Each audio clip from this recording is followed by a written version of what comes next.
Joining me right now as we watch the markets react to this news, the host of Making Money, our very own Charles Payne, former Fed advisor Danielle DiMartino Booth, and founder and author of Bullseye Brief, Adam Johnson, as well as the president of Kaltbaum Capital Management, Gary Kaltbaum. We got a full house right now as we sift through everything that the Fed is saying here.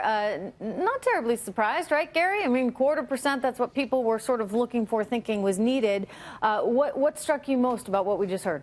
Well, they do know how to telegraph what they're doing. What strikes me most is they drop the word accommodative, but being at 2% remains very accommodative.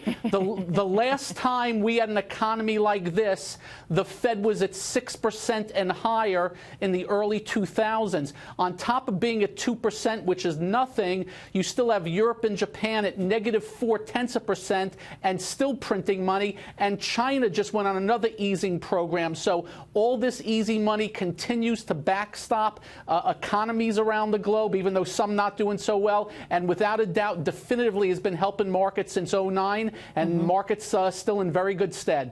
Yeah. Well, is there a danger to that, Danielle? I mean, do we need to worry about maybe the Fed not being aggressive enough? Because when you get a 4 handle on GDP and you see so many people going back to work and finally earning more money, that's all really good. You want it to keep up, but you just don't want it to spin out of control. You don't. Inflation being. You certainly don't want overheating, and we are really seeing wage inflation really begin to pick up in this country. And, you know, I think that that's something that Powell's been hearing from the CEOs he speaks to all the time for many months now. It's just now finally showing up in the Fed data. I would just put the caveat out there that as of October the 1st, the European Central Bank is going to be cutting its taper in half, and the United States Federal Reserve is going to be increasing its quantitative tightening to its maximum run rate of $50 billion. So there is continuing tightening going on in the background, and it is going up to the highest level of tightening globally. And but turning good. into, I mean, I keep, you know, Adam and I talked about this for years. I would like to be back to normal. And the Fed's saying today that they're trying to get back to normal. I mean, this is good. And let's put this, 3% is nice as normal. Let's put this in perspective. When the Fed finished its hiking campaign before this one, the Fed funds rate ended at 5.25%. And we're just at 2 right now, to your point. Okay.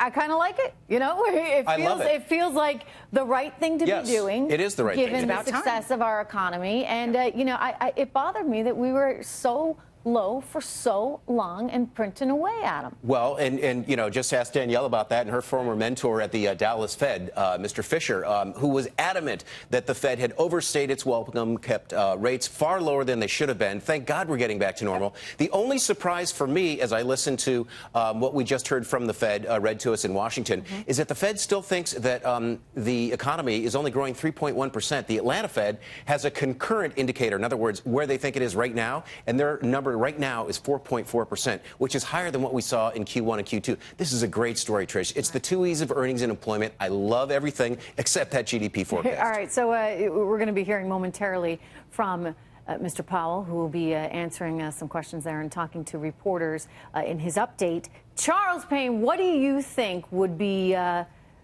what you really want to hear from him? What would be your -- question to the head of the Federal Reserve today? Well, if I could speak to him in plain language, I'd say, are you going to wreck the economy? You're worried about him moving too fast on rates, right? You don't want this going too fast and killing the growth that we've seen? Absolutely. But listening to Lawrence, I got to tell you something. It looks like, you know, again, looking at these numbers that Lawrence shared with us, maybe, and to the points already made, they already kind of see the economy growing slower than a lot of people are modeling for right now in Wall Street, and slowing down relatively quickly. So bringing it into monetary action, or this more aggressive monetary action, by 2020. So, you know, maybe they just don't believe they have to step in to that degree. But also remember, after Jackson Hole, that speech at Jackson Hole, the market took off. And I think the sense right now is that Jerome Powell and even some of the other well-known doves on the Fed are going to take something of a step back, throw away the old script, throw away the old book that, hey, that said if X hits this, then we automatically do Y. And I think that's refreshing for a lot of market participants. Well, that would be That would be interesting to see. Well, right? Yep. Go ahead. If you were to ask me the same question, I'd like to know if he's going to get rid of forward guidance, which is effectively placating the market. You're advertising exactly what policy is going to be. Why on earth did he implement press conferences starting at every single FOMC meeting in January? And the market is only anticipating still March as being the next rate hike after the December meeting. Yeah. Why is it doing that? So I would look for Powell to talk a little tougher about being serious about the Fed's ability to come in and set monetary policy when and how they choose. Yeah, and the rest of the time, just try and get out of the darn way. You're very positive still on the economy, right? I am very positive on the economy, Trish. And just GDP. GDP, yes. I remember back in January when I said we were going to get a 4 handle on GDP. Yeah, I think I said that here on the show. And a lot of people thought I was crazy. And then we got the prints in Q1, the prints in Q2. We're getting, according to the Fed in Atlanta, the Atlanta Fed, 4.4 right now. So I'm very positive. It's this great growth story where people are making more money, they're spending money, it's driving earnings. It's a wonderful cycle. Charles? Is it going to stay? Is it going to stick?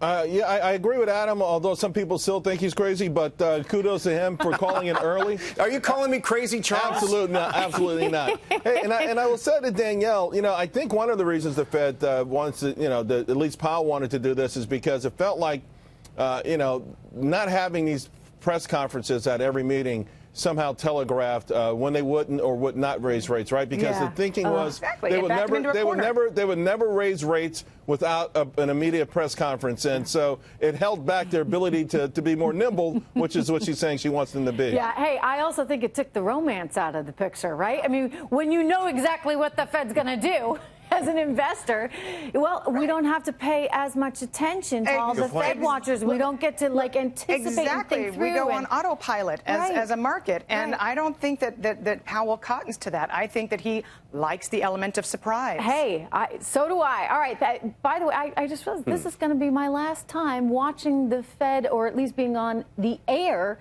live when this happens, because I'm turning the reins over to my good friend Charles Payne. I'm very excited. Charles, you're going to be here every day, 2 p.m., and I'm moving to 8 p.m., October 15th. So it's going to be all you, sir, all you, as you watch Mr. Powell. I'm doing my sit-ups and my crunches, and I'm running. I'm getting in shape for the market that's up 200, down 200, up 200, all in the 2 o'clock hour. And Trish, I know you'll still be watching, and the audience will miss you, but they're going to get you in prime time, which is even better. I am so excited for you. It's a wonderful audience here at 2 p.m. I can attest to that every single day, and I hope they stay with us, stay with Fox Business right up until 8 p.m., right after Luke. Thank you.